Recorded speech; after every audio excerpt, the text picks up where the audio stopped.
네, 안녕하세요. MLS 아카데미 부원장입니다. 자, 오늘 이 시간에는 간단한 좀 설명을 좀 드려보려고 하는데요.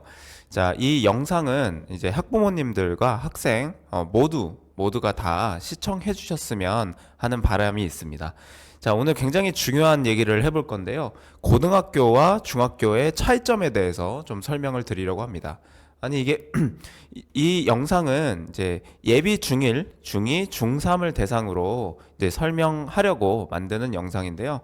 자, 아직은 고등학교 가야 될 시기가 적게는 1년, 많게는 3년까지 남았는데 선생님이 이 고등학교와 중학교의 차이를 벌써부터 강조를 하는 이유는 선생님이 여기 동탄에서 10년을 넘게 이제 강의를 하고 있습니다. 근데 고등학교와 중학교의 갭 차이가 너무 커요. 선생님이 지금도 고등학교 1학년, 2학년, 3학년을 지금 다 가르치고 있는데, 여기 동탄 주변에, 이 동탄에서 강의하면서 굉장히 많이 느꼈던 거는 중학교 시험이 너무 쉽다는 겁니다. 그리고 더군다나 중학교가 평가 제도가 절대평가기 때문에 아이들과 경쟁을 하지 않아요.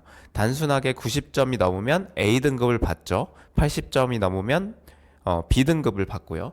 자, 그렇게 이제 공부해온 상태로 이제 고등학교를 올라오게 되면 우리가 상대평가라는 평가 제도에서 등급을 받게 되는데요. 이제 중학교의 공부량 차이와 고등학교의 공부량 차이가 워낙에 많이 나고 이 평가 제도의 차이에 따라서 아이들이 고등학교 올라와서 중학교를 거쳐서 고등학교 올라와서 처음 보는 시험에서부터 굉장히 충격을 많이 받는 편입니다.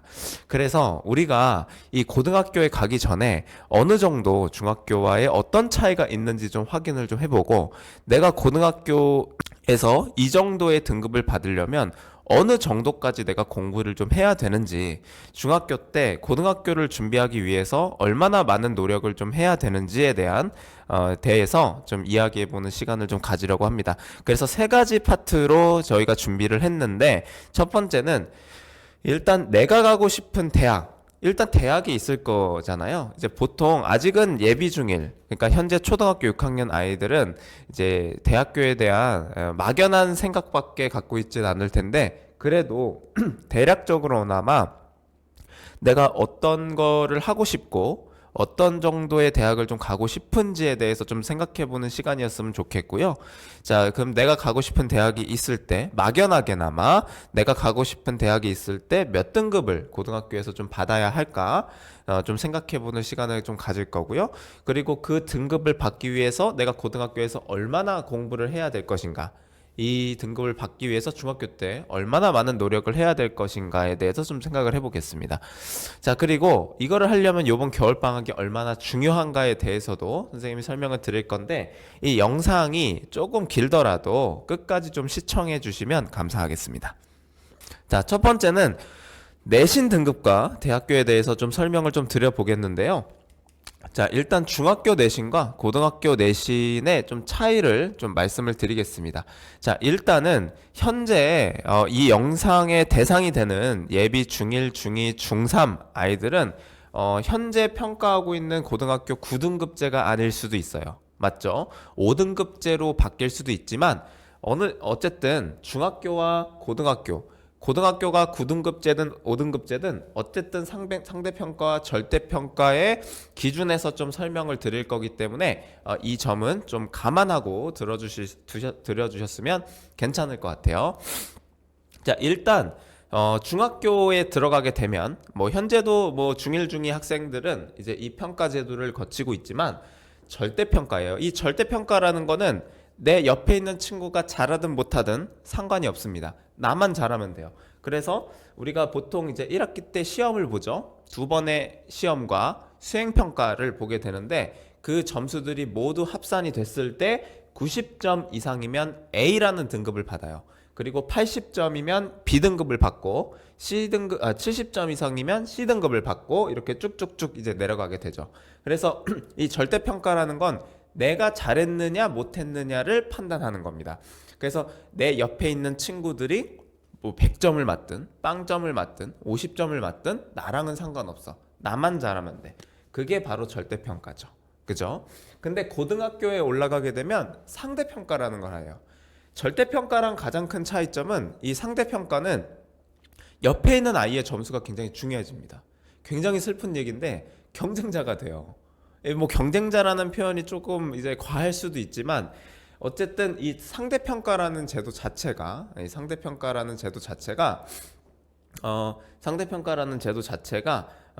나만 잘하면 되는 게 아니라 내가 다른 친구들에 비해서 얼마나 잘했느냐 요거를 판단하는 겁니다. 굉장히 조금 아다르고 어다른 얘기인데 굉장히 큰 차이가 있어요. 절대평가는 나만 평가하는 거고 상대평가는 주변에 비해서 내가 얼마나 잘했는가를 평가하는 거예요. 그래서 모든 아이들이 상대평가 제도에서는 모든 아이들이 A등급을 받을 수 없어요. 안타깝게도 이게 1등부터 300등까지 쭉 줄을 세운 다음에 여기서부터 여기까지는 1등급, 여기서부터 여기까지는 2등급. 이렇게 아이들을 이제 점수를 나눠서 등수를 나눠서 평가를 좀 하고 있습니다. 자, 물론 지금 이 영상을 보는 학생들은 고등학교 가면 이제 고교 학점제라는 제도가 실시되면서 대부분 과목들이 이제 절대평가로 바뀔 가능성이 굉장히 높아요. 굉장히 가능성이 높지만 그래도 현재 나온 이제 제도에 의하면 현재 이 영상을 보는 학생들은 뭐 1학년 때는 대부분 상대평가가 고등학교 1학년 때는 상대평가가 이루어질 것으로 생각이 돼요. 그래서 이 친구들이 대학을 갈 때는 고등학교 1학년 내신 점수가 굉장히 중요할 것으로 예상이 되고 있어요. 그래서 어쨌든 우리가 이런 것들을 대비하려면 고등학교의 평가 제도가 뭐 어떤 건지는 알고 있어야 되니까 그래서 이렇게 될 건데 아마 5등급제로 변경될 가능성이 굉장히 높죠. 근데 현재는 9등급제고 이렇게 상대평가라는 제도에 대해서 좀 이해를 하셨으면 좋겠습니다. 자, 그러면 이게 차이가 좀 있는데 도대체 어떻게 큰 차이가 있을까를 좀 생각을 해볼게요. 자, 예를 들어서 여기 제일 가까운 학교인 능동중을 예로 들어보겠는데 다른 학교도 마찬가지예요. 자, 능동중에서 90점 이상, 그러니까 A라는 등급을 받는 아이들이 몇 퍼센트일 것 같습니까? 여기 작년 기준으로, 올해 기준이죠. 올해 기준으로 60%, 거의 60%예요.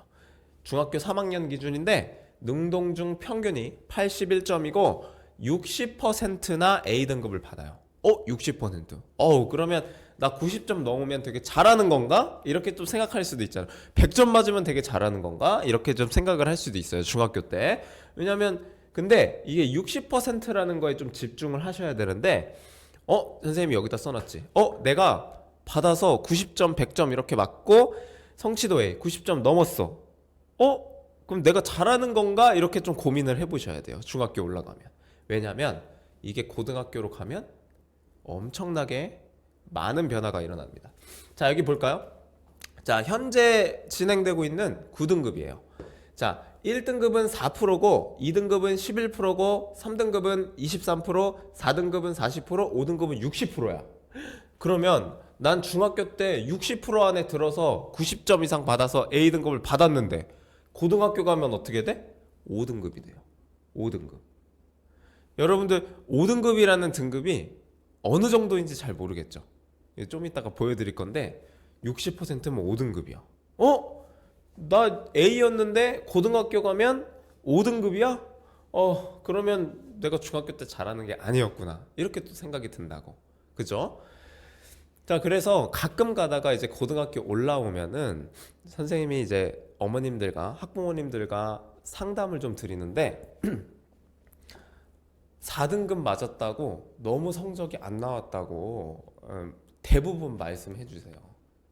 그 상담 전화를 하면. 근데 이 아이 성적이 떨어진 걸까요? 그런 걸 생각해 보셔야 돼요. 안 떨어진 거예요. 왜냐면 60%잖아요. 제일 적은 데가 어디야? 제일 적은 데가 저기 막 30%뭐 이런 데도 있긴 한데 대부분 동탄 여 주변의 학교들이 한 50에서 40%잖아요. 60%나 A잖아요. 그러면 내가 4등급 받아서 40% 안에 들었어. 원래 60% 안에 들었는데 이거 등급 떨어진 겁니까? 비율 떨어진 거예요? 내 성적 떨어진 거냐? 안 떨어진 거예요. 나는 원래 60% 안에 들었을 뿐이야. 중학교 때처럼. 근데 등급제가 바뀌다 보니까 등급이 그냥 떨어진 거지. 나는 성적이 떨어진 게 아니에요. 그쵸? 얼마나 많은 준비를 하셔야 되는지 좀 감이 오시겠죠? 그지? 평가 제도에 따라서 이렇게 굉장히 큰 차이가 있습니다. 물론 여기서 5등급제로 바뀔 수 있습니다. 지금 예상으로는 1, 2등급이 합쳐서 5등급이 될 가능성이 높고요. 3, 4등급이 합쳐서 2등급이 될 가능성이 높아요. 1, 2등급이 합쳐서 1등급, 3, 4등급이 합쳐서 2등급이 될 가능성이 높아요. 그래도 어디요? 그리고 5, 6등급이 합쳐서 자 이렇게 10%씩 등급이 정해질 가능성이 좀 높은데 뭐 예를 들어서 10% 내에는 1등급, 20% 내에는 2등급 이렇게 될 가능성이 높아요. 그래도 3등급이야. 중간이라고. 나 60%면 중간이라고. 그러니까 중학교 때 내가 시험을 보는 학생들은 90점이 넘었다고 해서 절대 안주하면 안 된다. 아셨죠? 이 등급으로 갈 수 있는 대학교가 어떻게 될까? 물론 이거보다 대학교는 더 많습니다. 더 많고 뭐 대학을 갈 때는 내신으로만 가는 게 아니야. 내신으로만 가는 게 아닌데 선생님이 그래도 여러분들 학부모님들과 이걸 보시는 학생들이 알만한 대학교를 좀 가지고 왔어요. 일단 1등급 극초반 거의 전교에 1명, 2명, 3명, 3명 이내예요. 서울대, 연대, 고대를 내신 점수로만 쓸 수 있습니다. 자, 그 다음에 1등급 초중반 성균관대, 한양대, 서강대. 중반 중앙대, 경희대, 외대, 시립대, 이화여대. 나 중복됐죠? 1등급 후반이면 동국대, 건국대, 홍익대, 아주대. 2등급 초반이면 국민대, 숭실대, 세종대, 단국대, 서울과기대. 2등급 중반 이후면 광운대, 명지대, 상명대, 경기대, 가천대. 자, 다시 앞으로 가볼까요? 나 중학교 때처럼 해서 몇 등급 받았어? 4등급, 5등급 받았어. 근데 보니까 어때요? 내가 아는 대학교를 못 가. 이렇게 되는 겁니다. 그쵸? 그래서 내가 선생님이 이 얘기를 하는 이유는 물론 이제 중학교 때 이제 고등학교 가려면 아직 멀었죠. 그리고 이제 뭐 어떻게 될지도 모르겠는데 선생님이 이제 계속 이 얘기를 하는 이유는 중학교와 고등학교의 차이를 그래도 알고 있는 것과 모르고 있는 것은 굉장히 차이가 크기 때문에 이런 영상을 찍게 되는 겁니다. 아셨죠? 자, 물론 여기서 등급을 나눴지만 내신으로만 대학을 가는 건 아니에요. 뭐 생활기록부도 보고요. 수능이라는 점수도 봐요. 여러 가지 뭐 논술도 있고요. 면접도 있습니다. 근데 이런 것들은 지금 얘기하기는 너무 복잡하기 때문에 나중에 또 한번 이런 얘기를 하는 시간을 좀 갖도록 하겠고 대략적으로 등급이 이 정도 된다 라는 것만 이제 좀 아시면 되고 그러면 내가 중학교 때와 고등학교 때 이런 차이가 있구나 요 정도만 좀 알고 계시면 될 것 같아요. 자, 두 번째 파트. 야, 그럼 얼마나 공부해야 3등급이 될까? 3등급 이상이 될 수 있을까? 3등급, 2등급, 1등급이 나올 수 있을까? 이런 걸 한번 볼게요. 자, 선생님이 이 파트에서는 예시를 한 4가지 정도 갖고 왔습니다. 모든 학교를 물론 다뤄보면 굉장히 좋겠지만 여기 주변에 동탄고, 능동고, 안하고, 반월고를 예시로 들을 거고요. 다른 학교들도 거의 비슷합니다. 거의 비슷하니까 예시로만 판단을 해주시면 됩니다. 자, 예를 들어 능동고등학교 한번 볼게요. 자, 능동고등학교 보면은 보통 20문제가 나와요. 이거는 뭐 나중에 보시고 이제 최근에 바로 한 2달 전에 본 시험인데요. 대부분 출제가 어떻게 돼요? 교과서, 학교 프린트에서 거의 대부분이 출제가 됩니다. 한 11문제가 거의 유사하게 출제가 되었고 이 11문제 학교 교과서나 학교 프린트가 완벽해지면 그래도 한 60점 정도는 나올 수 있다는 소리예요. 자, 그 다음에 이 수능 기출, 모의고사 기출에서 한 3문제 정도 킬러 문제가 나오는데 요까지 맞추면 거의 한 70점 이상이 될 수 있다는 소리죠. 그 다음에 뭐 나머지는 외부에서 이제 출제가 됐는데 근데 등급 컷을 보세요. 3등급 이내에 들어오려면 60점. 근데 아까 선생님이 교과서 학교 프린트만 완벽하게 해도 60점 정도가 나온다 했는데 그게 3등급이야. 이게 무슨 일이지? 중학교 때는 교과서가 너무 쉬워. 교과서만 다 해도 100점 나와요. 그죠? 근데 왜 고등학교 언니 오빠 선배들은 학교 교과서도 못 풀지? 교과서만 풀어도 60점이 나오는데 이게 어렵나? 그걸 아셔야 돼요. 굉장히 어렵습니다. 공부량이 엄청나게 차이 나요. 대략적으로 설명해 볼게요. 중간고사 시험 범위가 중학교 3학년 1학기 전체 범위보다 많아요. 엄청 많죠.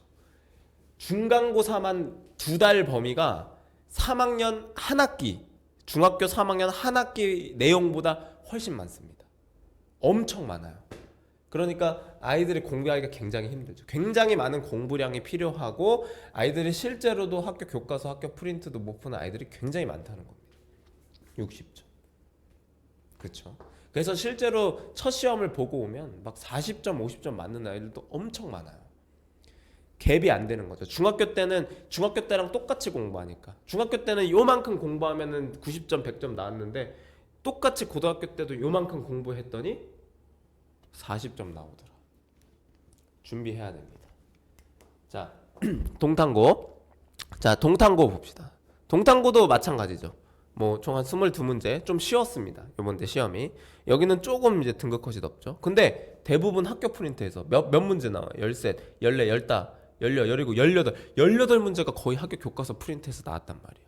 그러면 이것만 잘해도 3등급 나온다는 거죠. 근데 애들이 왜 3등급이 안 나와? 그렇게 어려운가? 어려워요. 교과서랑 학교 프린트가 어렵습니다. 양도 진짜 많고요. 그죠?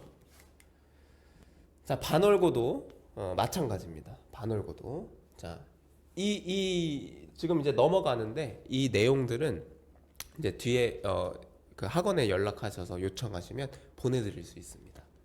자, 안하고도 마찬가지예요. 안하고는 근데 특이하죠. 주관식이 없습니다. 그죠? 뭐 요것도 학교 프린트 교과서 완벽하게 하면 3등급 이상 나와요. 그쵸? 자, 그럼 여기까지 했는데 우리가 알아야 되는 내용이 뭐예요? 중학교와 고등학교는 엄청나게 차이가 크다. 굉장히 차이가 크죠. 엄청나게 차이가 큽니다. 공부량 자체서부터 차이가 커요. 근데 선생님이 중학교인 여러분들에게 왜 벌써부터 고등학교 준비를 시키겠어요? 중학교 때 요만큼 공부했다고 나 고등학교에서 마음 먹으면 요만큼씩 공부할 수 있을 것 같아요? 절대 안 돼요. 중학교 때부터 철저하게 연습을 해야 됩니다. 그러니까 내가 막 심한 문제 풀고 공부를 하는 게 아니라 앉아있는 연습을 하셔야 돼요. 엉덩이를 책상에 붙이고 앉아있는 연습을 하셔야 됩니다. 내가 무조건 공부하라고 해서 막 심한 문제 풀고 막 모의고사 풀고 고등학교 뭐 선행 엄청 하고 이렇게 선행 막 이렇게 하라는 게 아니라 그 공부의 절대량을 맞출 수 있도록 여러분들이 책상에 앉아있는 수업을 오래 들을 수 있는 이런 연습을 중학교 때 꼭 하셔야 된다는 거예요. 정말 중요합니다. 나는 선생님은 지금도 고등학교, 중학교 애들한테 항상 얘기하지만 선행보다는 앉아있는 시간을 늘리라고 그렇게 강조를 하고 있어요. 선행, 지금 뭐 이 영상을 보는 학생들 중에 뭐 물론 엄청 잘하는 학생들도 있겠지만 물론 수학이 너무 어려운 학생들도 있을 거예요. 그죠? 너무 수학이 어려우면 선행 막 하고 막 너무 어려운 거 문제 풀고 이러지 않으셔도 돼요. 단 하나 선생님이 강조하는 거 대신에 앉아있는 연습을 하셔야 됩니다. 공부하는 연습을 하셔야 된다는 거예요. 이게 굉장히 중요합니다. 실제로 고등학교 때 성적이 잘 나오는 학생들은 수학을 잘하는 학생? 물론 잘 나올 수 있죠. 근데 대부분의 높은 등급을 맞는 학생들은 엉덩이가 무거워요. 오랫동안 집중할 수 있고 오랫동안 공부할 수 있는 사람만이 고등학교 때 내신을 굉장히 잘 받을 수 있습니다. 이거를 정확하게 명심하셔야 됩니다. 선생님이 이런 것들을 계속 강조하는데 그럼 겨울방학 때 우리가 어떻게 준비해야 될까? 1년을 어떻게 준비해야 될까? 중학교 때 겨울방학은 굉장히 길잖아요. 여름방학은 3주밖에 안 되는데 겨울방학은 온전하게 공부에 집중할 수 있는 시기란 말이야. 학기 중에는 뭐 수행평가해야 되고 다른 과목 준비해야 되고 뭐 체육대회도 하고 뭐 이런 행사나 활동 같은 걸 많이 하기 때문에 이렇게 집중할 수 있는 시간이 없는데 이 겨울방학은 7주나 돼. 너무 많은 시간을 집중할 수 있어요. 연습할 수 있는 시간이야. 굉장히 중요한 시간이죠. 자, 그러면 첫 번째 선생님이 강조하는 거 첫 번째, 중등 과정의 선행을 통해 고등 수학으로 들어가야 된다. 자, 우리가 중학교 때 공부를 하기 위한 건 선생님은 이렇게 생각해요. 고등학교의 과정에 있는 내용을 공부하기 위한 전초전, 연습이라고 생각을 합니다. 그러니까 빨리 선행을 통해서 고등학교 수학을 들어가야 되는데 이거 중요한 거. 선생님이 아까 선행하지 말라 했잖아. 그냥 선행은 절대 안 돼. 단계별로 거쳐야 돼요. 그냥 막 개념 했다고 해서 개념 한 번 한 다음에 바로 심화할 수 있는 거 아니잖아요. 그쵸? 그러니까 중등 심화를 절대 건너뛰면 안 됩니다. 아이들마다 1학년 1학기를 완벽하게 마스터하는데 3달이 걸릴 수도 있고 4달이 걸릴 수도 있고 5달이 걸릴 수도 있어요. 아이들마다 받아들이는 속도가 다르고 공부하는 속도가 달라요. 어떤 아이는 1학년 1학기 거를 2번만 하면 마스터하는 친구가 있고 3번, 4번을 해야 마스터하는 친구가 있어요. 이런 속도는 필요 없습니다. 다만 열심히 오래 앉아있어. 오랜 공부 시간을 통해서 그런 과정들을 거쳐 나가면서 고등학교로 빨리 진입을 해야 된다 라는 걸 처음에 강조를 하고 싶고요. 자, 두 번째, 이게 제일 중요하죠. 학생들의 공부량을 무조건 늘려야 된다. 이거는 앞에서부터 굉장히 강조한 얘기이기 때문에 한 번만 읽고 넘어갔습니다. 고등학습량과 중등학습량은 매우 차이가 난다. 미리미리 준비하셔야 된다. 자, 세 번째, 생각하는 시간을 늘려야 된다. 이거 되게 중요한데요. 고등학교 때 문제를 못 푸는 대표적인 이유는 물론 첫 번째가 공부량이 낮아요. 두 번째는 국어를 못해. 내가 문제 양이 엄청 길거든요. 문제가 엄청 긴데 그거 해석을 잘 못해요. 진짜 읽어보고 이게 무슨 내용인지 몰라.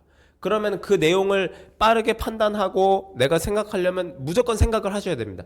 심화 문제를 풀 때 선생님의 수업만 듣는 게 아니라 내가 생각하는 시간을 들려야 돼요. 그러려면 오래 앉아 있어야겠죠. 시간이 오래 걸립니다. 그러니까 여러분들 이해해야 돼요. 그러면 선생님이 이건 거를 계속 강조를 했는데 그럼 우리 학원에서 이제 겨울방학 때 어떻게 할 거냐? 그죠? 어떻게 할 거냐? 이렇게 할 겁니다. 자, 안내문을 학부모님들과 학생들 다 보셨을 텐데요. 꼭 보시고요. 자, MNS 아카데미에서 매일 겨울 방학 때마다 윈터스쿨을 계속 매년 동안 진행했습니다. 근데 선생님은 항상 고민이 있어요. 아, 이게 아이들한테 최선일까? 항상 고민을 했습니다. 그래서 고민 끝에 여러분들이 고등학교에 올라가서 뭔가 이질감을 느끼지 않고 이 공부량에 조금 더 익숙해질 수 있도록 선생님이 굉장히 효율적으로 여러분들을 위해서 특강을 매우 많이 고민을 했습니다. 그래서 많이 힘들 거예요. 학원에 오래 있을 겁니다. 거의 5시간 정도를 있을 건데요. 뭐 예를 들어서 시간표 하나를 갖고 왔습니다. 월수금반 화목토반 다 다를 텐데 그 내용을 좀 읽어보시면 좀 좋을 것 같고요. 자, 여기 이제 보시면 시간표가 있는데 원래는 8시부터 10시 수업인 친구들이 있습니다. 근데 이 친구들이 몇 시에 와? 5시에 옵니다. 자, 5시에 와서 여기 앞에서는 선택 과정을 해요. 자, 여기 선택 과정은 모든 과정이 다 깔립니다. 자, 첫 번째 몰입반을 선택할 수도 있고요. 중등 과정 선행을 선택할 수도 있고 고등 과정을 선택할 수도 있습니다. 자, 예를 들어서 내가 여기에 2학년 1학기 거를 정규 수업을 하는 친구인데 내가 선행하기에는 너무 좀 그래. 너무 어려워. 2학년 1학기 것도 처음 하는 건데 2학년 2학기 것까지 할 자신이 없어. 그럼 어떻게 해야 돼? 2학년 1학기 거에 집중하셔야죠. 2학년 1학기 거에 집중하셔야 됩니다. 1학년 1학기께 굉장히 중요한 연산들이 많이 들어가 있다고. 선생님이 아까 선행할 때 가장 기준이 돼야 되는 게 뭐라고 했어요? 전 과정을 완벽하게 하는 거. 그럼 2학년 1학기 거 하셔야죠. 그러면 몰입반을 선택하시면 됩니다. 몰입반. 자, 몰입반에는 조교와 담당 선생님이 같이 들어갈 거예요. 여러분들에게 절대 자습만 하라고 하지 않을 겁니다. 담당 선생님께서 전임 선생님께서 직접 들어가셔서 여러분들 돌아다니면서 질문 받아주시고 여러분들이 완벽하게 해결할 수 있도록 옆에서 도와줄 겁니다. 뭐 어떤 아이들은 선행을 선택하는 아이들도 있겠죠. 이렇게 월수가 지나면 금요일은 체크데이예요. 체크데이 이렇게 됩니다. 체크데이는 뭐 하는 날? 일주일에 학습량을 점검하는 날. 내가 어쨌든 선행을 듣고 고등 과정을 듣고 정규 수업을 듣죠. 2개 과정을 거의 대부분 들을 텐데 이 2개 과정도 양이 엄청 많고 수업 시간에 해결을 못하는 질문들도 있을 거예요. 그럴 때 언제 하는데? 체크데이. 체크데이도 조교가 해? 조교가 안 해. 누가 하지? 담당 선생님이. 선생님이 이렇게 이제 프로그램을 짜면서 조교 말고 담당 선생님한테 직접 관리를 오랜 시간 동안 앉아서 공부하면서 받았으면 좋겠다라고 해서 선생님이 이렇게 굉장히 고민을 해서 시간표를 이렇게 짜놨습니다. 그래서 이게 7주 동안 진행이 될 거고요. 굉장히 많은 시간을 학원에 있을 겁니다. 5시간씩, 월수에 5시간. 금요일은 조금 빨리 끝나면 일찍 갈 수도 있습니다. 매주 테스트를 보고, 일일 테스트를 보고, 뭐, 집중하고, 선행도 하고, 이렇게 할 거예요. 이렇게 7주 동안을 진행할 겁니다. 2월 달까지, 1, 2월 달에 7주 동안. 근데 하나 약속드릴 수 있는 거는 힘들 거예요. 특히 예비 중일 친구들이 좀 선생님이 걱정이 돼요. 근데 굉장히 힘들 겁니다. 하지만 요번 겨울방학이 지나고 나면 분명히 약속드릴 수 있는 게 무조건 업그레이드 돼 있을 겁니다. 그리고 여러분들이 오랫동안 앉아있는 그 연습하는 그 오랫동안 앉아있을 수 있도록 연습할 거잖아요. 그게 몸에 뵐 겁니다. 그래서 공부를 좀 더 수월하게 할 수 있을 거예요. 이거는 하나 약속드릴 수 있어요. 그래서 선생님은 이 과정을 하면서도 절대 자습만 시키기를 원하지 않았어요. 그래서 담당생님 또는 전임 선생님 그리고 조교들은 선생님들한테 배운 졸업생들이에요. 그래서 선생님처럼 가르쳐 줄 겁니다. 우리한테 배웠은 아이들이니까. 그래서 이 3명이 동시에 여러분들을 케어를 하면서 항상 여러분 옆에는 질문할 수 있고 조언을 할 수 있는 선생님들이 있을 겁니다. 이거 하나는 약속드릴 수 있습니다. 자, 그래서 여기까지 이 내용에 대한 설명, 고등학교와 중학교의 차이와 우리 겨울방학 프로그램에 대한 설명을 좀 마쳤는데 이 영상을 들으면서 뭔가 우리가 의지에 좀 불탔으면 좋겠어요. 아, 내가 고등학교 올라가서 좋은 성적을 받아가지고 내가 원하는 거를 하겠다. 원하는 전공, 원하는 대학을 이제 이루겠다. 이런 의지를 좀 다졌으면 좋겠고 이 중학교가 끝이 아니라 중학교 때 우리가 성적 받은 거에 만족하는 게 아니라 고등학교를, 대학교를, 먼 미래를 바라보고 달려나가는 여러분들이 되셨으면 좋겠어요. 그래서 하나 아까도 얘기했지만 선생님도 여러분들과 함께 겨울방학을 열심히 보낼 겁니다. 여러분들의 우리 모든 MNS 중등부 선생님들과 고등부 선생님들이 여러분들을 위해서 열심히 가르칠 거고요. 여러분들이 업그레이드 될 수 있게 옆에서 항상 붙어서 관리를 할 겁니다. 자, 학원을 믿고 이 부원장 쌤, 원장 쌤, 그리고 모든 선생님들을 믿고 열심히 하셨으면 좋겠고 우리 겨울방학 때 즐겁게 힘들지만 그래도 최대한 즐겁게 공부를 해보도록 할게요. 자, 이 긴 시간 영상을 봐주셔서 정말 감사드리고요. 이런 시간은 좀 자주 가지려고 합니다. 혹시 프로그램에 대해서 궁금하신 점이 있으면 언제든 학원으로 연락 주시면 감사할 것 같습니다. 자, 여러분들 수고하셨습니다. 감사합니다.